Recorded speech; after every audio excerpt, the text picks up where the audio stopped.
A grande maioria da galera que tá assistindo, que tá começando o home studio, ele não tem ainda necessidade. Tipo, eu preciso comprar uma interface, eu quero comprar um equipamento analógico. Ele vai pesquisar o equipamento, vai saber da opinião de qualquer pessoa qual que é o melhor, vai comprar, e aí depois vai tentar achar onde que se aplica.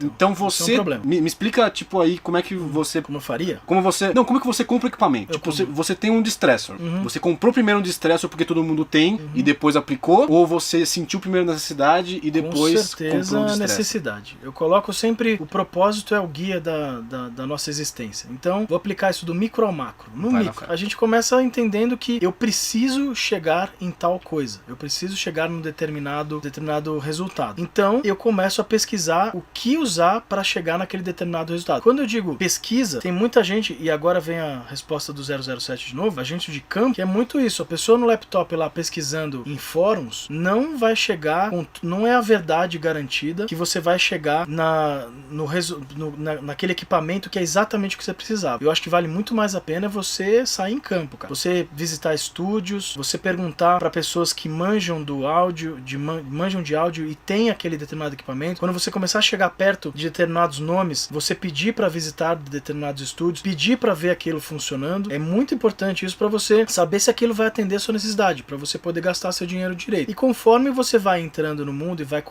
comprando, vai montando o seu sistema, se você for nessa pegada, você vai entendendo que tudo que você tem é por uma questão de necessidade de ter.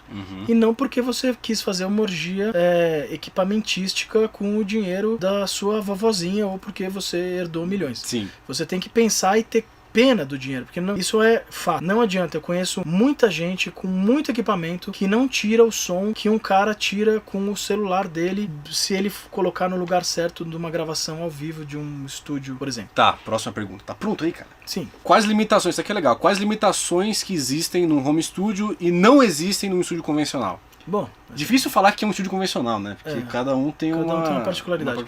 Bom, assim, vamos começar trabalhando sobre, na verdade, a premissa de que não existe... O céu é o limite desde que você tenha meios, né?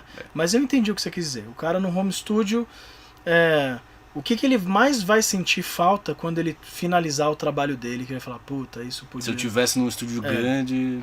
Cara, eu acho que assim, eu aprendi isso da maneira mais na pele, que é ter uma mesa. Isso é uma coisa que pra mim fez uma mudança, assim, mudou a minha vida completamente. Dentro que a gente chama daquilo que vocês já devem saber hoje em dia, que é o Mix in the Box, né, que é dentro do computador apenas. Eu nunca chegava na sonoridade dos grandes artistas, dos grandes produtores. Nunca conseguia chegar. O som, por mais lindo que tivesse, tudo no seu lugar, lindo, maravilhoso. Volto na resposta da primeira pergunta. O tamanho. Tamanho é documento, sim, no mundo do áudio. E aí, quando eu terminava a mix e colocava, eu falava, não, dessa vez, cara, tá igual, dessa vez tá animal, eu vou chinelar. Colocava do lado, parecia um dinossauro comendo um periquito. Mesmo ele sendo parentes e talvez até a mesma pessoa, se colocar na linha do tempo ali. Quem tá assistindo Dark Isso, sabe o que vamos entrar aí no... De volta pro futuro. Então, o que eu senti realmente, que eu falei, cara, minha vida mudou depois disso, foi uma mesa. Eu investi numa SSL, essa é uma Axion MT Plus, que foi a primeira mesa da SSL que fez o merge entre o digital e o análogo. Então é uma mesa que ela entra análoga e ela sai digital. Ela faz aquele esquema de cenas e tal, que hoje em dia é bem tradicional. Ela faz o que você vê dentro de um computador, ou seja, você consegue trabalhar uma automação nos canais e tudo mais, mas ela entra com o som analógico.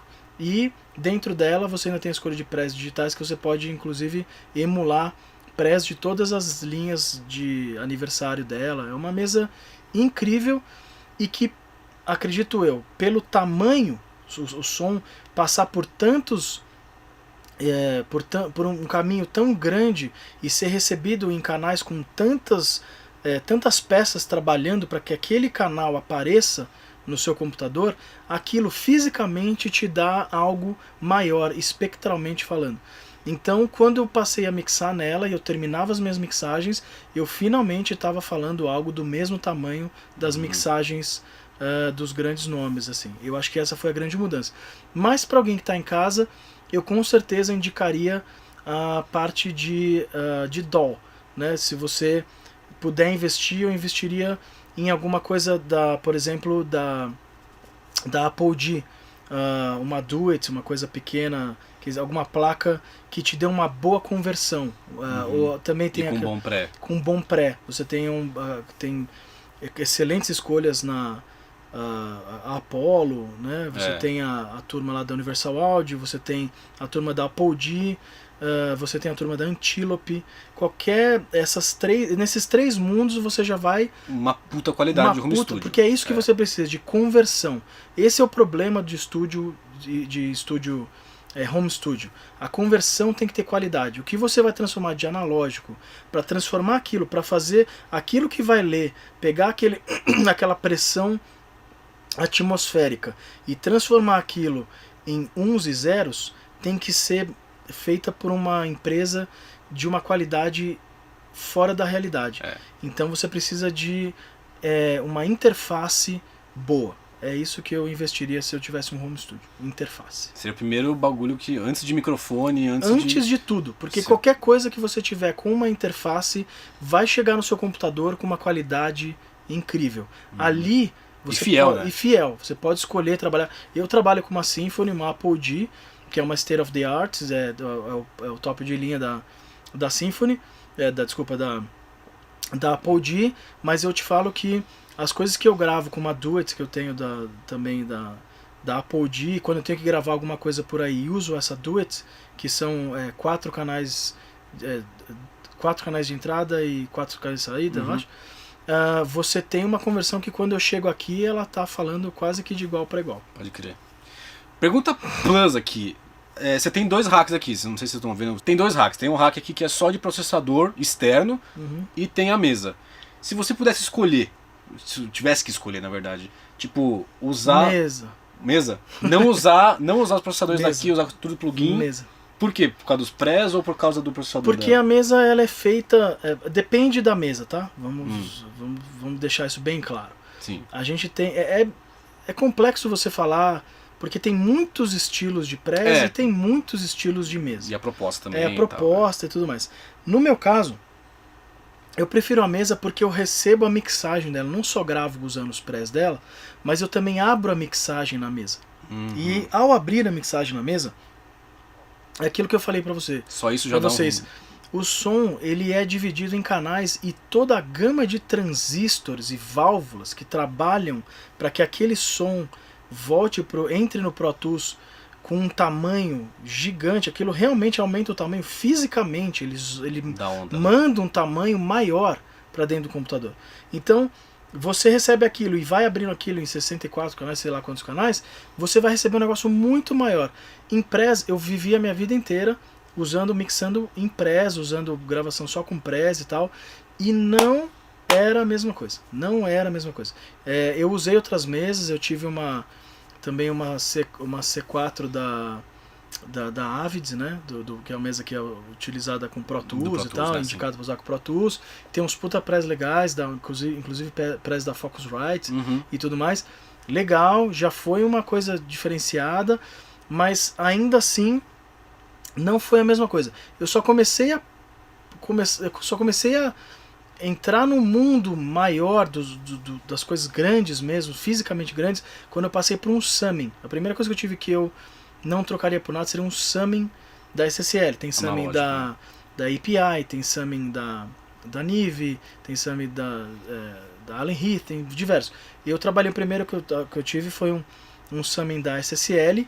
Ali eu comecei a sentir a diferença que uma mesa de alta performance faria na minha vida. O summing, para quem não sabe... eu ia explicar isso agora. Ele recebe todos os sons, você recebe tudo. É como se você tivesse stems. Stems é o volume, né? O controle de volume. Isso, você recebe todos os sons. Eu tinha ali 16 canais, que eu recebia todo o som que eu estava vindo do Pro Tools, e eu dividia na mesa e voltava para a mesa, e você consegue fazer o summing em si, que você tem a ida e você consegue ouvir a volta junto. Então você faz um sanduíche da ida digital e da volta análoga disso para ter uma mix duplamente mais parruda do que você tinha antes. Ali foi meu primeiro passo pra mixes realmente maiores do que eu fazia antigamente. Cara, isso que você falou agora, você tá ligado que todo mundo tá se coçando.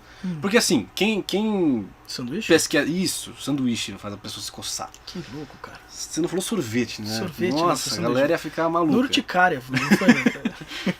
Então, porque assim, a galera que tem um home studio, ele só fica consumindo coisa de home studio. E todos os canais da vida de home studio falam que não tem diferença de mixar aqui ou mixar direto no Pro Tools. Então, isso é um bagulho legal que vocês estão ouvindo de um cara que já mixou com a vida inteira, em Mix in the Box e hoje mixa com uma SSL.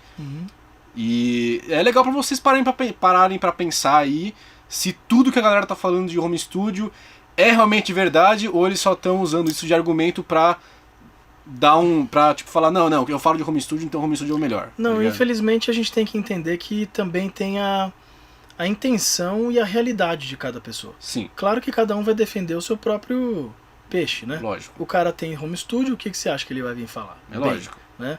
Uma coisa que não pode ser mudada é que você quer entender a natureza das coisas, é só você pegar um trabalho feito no home studio e pegar um trabalho feito no estúdio grande e finalizar. Aí você vai saber, pega o Black Album e pega as gravações de hoje em dia de estúdios, até estúdios grandes, hoje em dia que resolvem passar tudo dentro do computador e tal, pega um Black Album do Metallica e pega uma gravação atual e compara, meu. Ouça um e ouça o outro. Tipo, põe na onda lá no seu computador e compara. É uma questão de tamanho. Até visualmente, né? Visualmente, mas assim, não é só a onda, porque antigamente eles ainda deixavam bem mais baixa a massa. Não tinha aquela corrida dos volumes e tal, que a gente vive hoje em dia. Mas, que até agora passou a baixar também. Mas o tamanho, o 3D, você se sente dentro do som. Você ouve o Black Album, parece que você tá lá no meio dos 4 caras tocando. Bizarro. Hoje em dia, você grava nas coisas, tudo com compressor no talo, tudo pequenininho, tudo home studio, tudo sem menor tratamento, as pessoas estão com muita pressa, o mundo está muito rápido, ninguém tem mais paciência de tratar aquilo com a delicadeza e a beleza e o carinho que aquilo merece, e aí você pega aquilo e compara com uma coisa que foi feita com equipamento de ponta e com um carinho. Então, na verdade, o que você tem que entender é aí volta na minha primeira pergunta, na primeira resposta da sua pergunta. É isso que você quer? Porque é importante você entender também que, cara, tudo bem, o som era maior, era melhor, era mais imponente, era mais parrudo e tal. Mas eu não consigo ter isso hoje. Não, mas mesmo se eu quisesse, eu não quero. Porque eu não quero gastar dinheiro com isso, porque eu não ganho dinheiro com isso. Pode crer. Entendeu? Então o cara pensa, eu quero soltar minhas músicas pra poder me sentir bem à noite, cara. Botar minha cabeça no travesseiro e saber que eu tô fazendo a coisa certa com a minha música e tudo mais. Cara, você tá no caminho certo. Cada vez mais. Você tá fazendo a sua coisa de um jeito bem feito, você tá fazendo com carinho, você tá fazendo com amor, tá ficando legal, você tá feliz, então você tá no caminho certo, cara. Não tem, o que você tem que procurar ser maior e melhor é se você quer aquilo maior e melhor, você quer aquilo, você quer botar do lado das bandas grandes e quer que esteja batendo pau a pau, então vai lá e investe, ou vai lá no estúdio e grava no estúdio para você poder colocar aquilo pau a pau com outras coisas. Agora, não fique na sua casa se enganando. Isso é uma coisa que não pode, a gente não pode se enganar. Você não pode ficar lá defendendo, só porque você só tem aquela situação, você tem que ficar dizendo que aquilo é o melhor. Claro, a gente pode fazer aquela frase linda e maravilhosa, é o melhor porque é o que eu tenho. Então tudo bem, concordo com você, mas você não pode sair por aí falando que é o melhor porque é o melhor. Sim. Caralho, cara, você foi... Lá na puta que pariu, né? Me viu uma pizza, aproveitar que tá lá.